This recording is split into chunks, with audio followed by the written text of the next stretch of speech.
It was Minnesota 6-4 over Nashville, Colorado 6-2 over Washington, St. Louis 4-1 over Edmonton.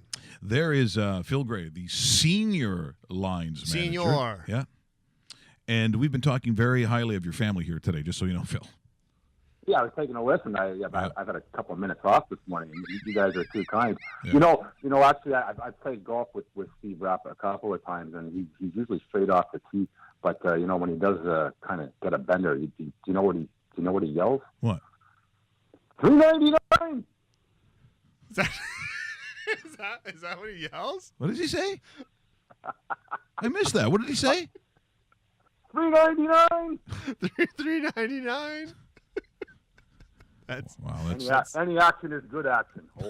Any actions? Yeah, I was gonna say. I did see that. And Rapp is listening right now, Phil? No, he's good. But I'll tell you what. He killed last week. He did. He killed last week. So absolutely. So he's building me a little cabana out by his pool and his new Tiger Woods pad out there in love it in Ottawa where he is. So I can't wait to get out there. What a great guy. Yeah, I'd be careful, Phil, this day of guys offering you swim parties and cabana rooms, because I got to be honest. You've seen Steve, right? He could be next on that. Him and Harvey could be next on that list. Yeah, don't do it. And if you do get Sashi in there, I'm actually coming to town, man. I'm jumping on that Porter, and I'm there. Yeah, that is good. Now, by the way, because you were calling, we're calling the Montreal and area. So this morning in Habville, it's got to be Sadville. This cannot be good in Montreal. Oh man, you guys are talking about trading Carey Price. Are you kidding? You're not from here. That would be the forum would burn.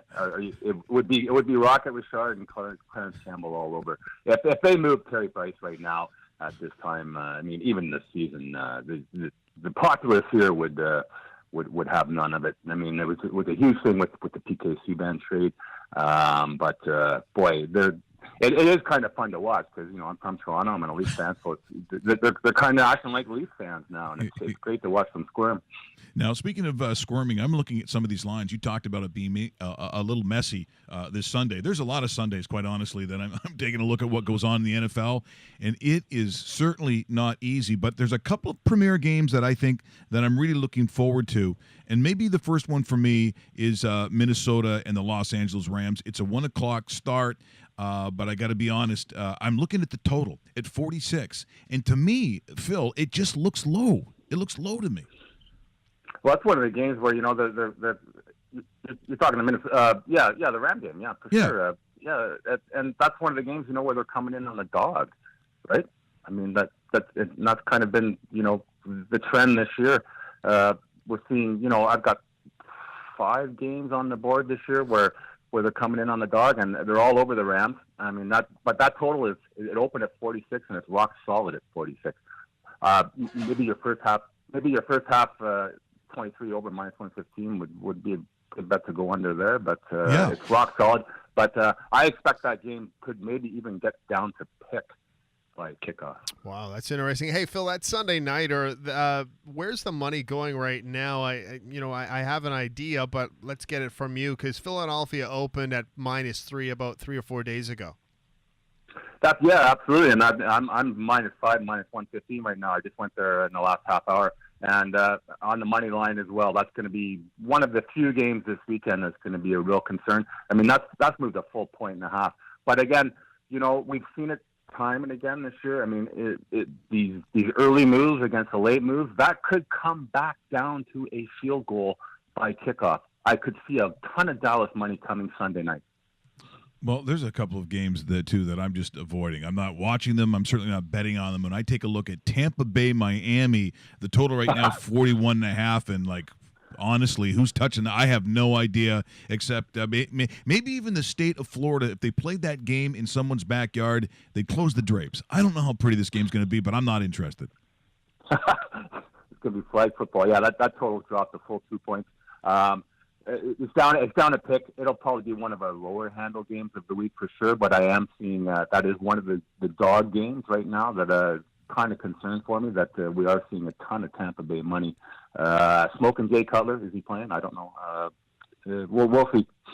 Phill, the announcement of the Buffalo Bills switching up their quarterback at this game in Los Angeles. How did it react betting wise when bettors heard that Nathan Peterman was going to be the Bills' new quarterback come Sunday? We've jumped a full 1.5. We were talking yesterday when Mike tweeted me. I went to 4.5. I've gone to 5 now on some serious. There's a couple of guys that bet with us that I kind of respect. So they're all over the Chargers. They were all over that at 3.5 and 4 and 4.5. So I've gone to 5. Kind of a dead number, but that's another game I could see maybe even getting onto a key number of 6 by kickoff.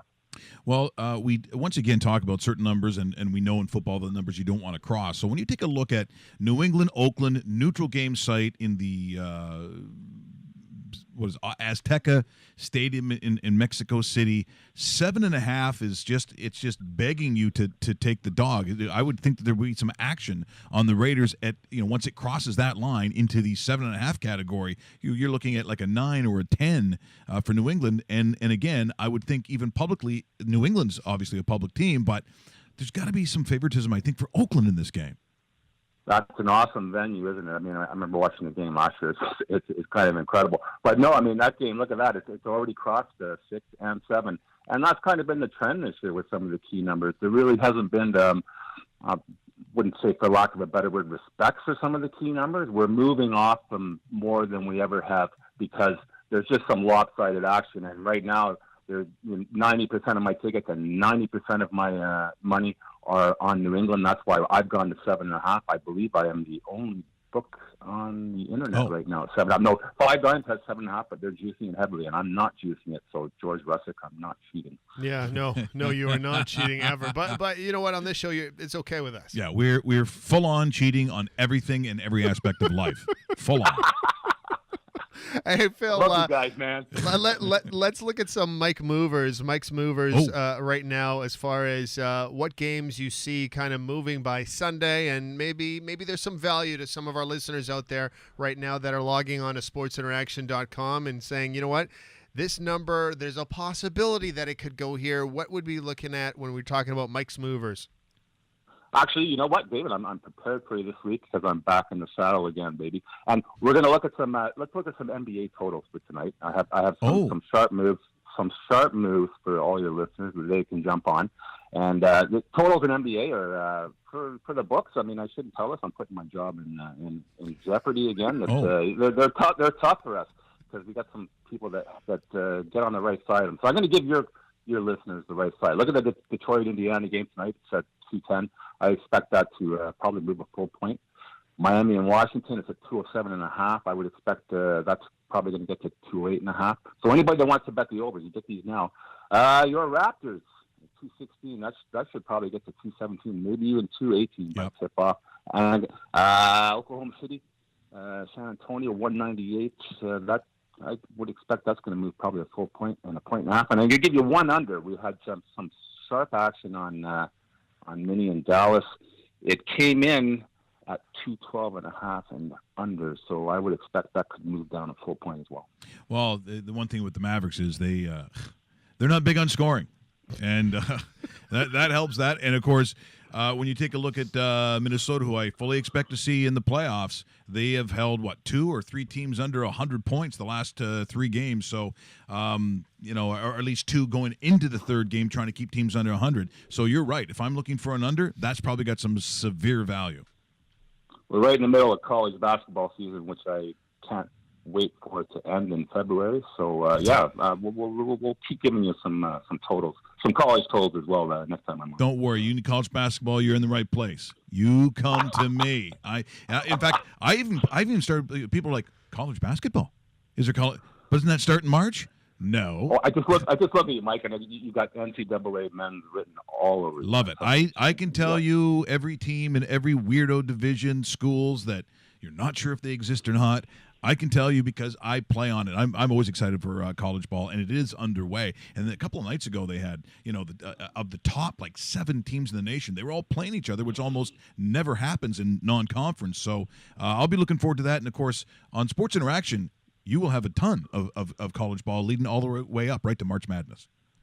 24/7. Yeah. So this is our witching season. Right now from till the end of Super Bowl and right into March Madness this is our high volume season. So if you're looking for me, you know where I am. We know where to find you. Let's put it that way. Hey, Phill, thanks so much for joining us here this morning. Always a pleasure. Have yourself a great weekend. I know you'll be busy with the boys across the country, and then we'll talk to you again next week. Thanks, guys. See you again. That is Phill Gray. He is the senior lines manager for Sports Interaction. What? Did we just become best friends? Yep.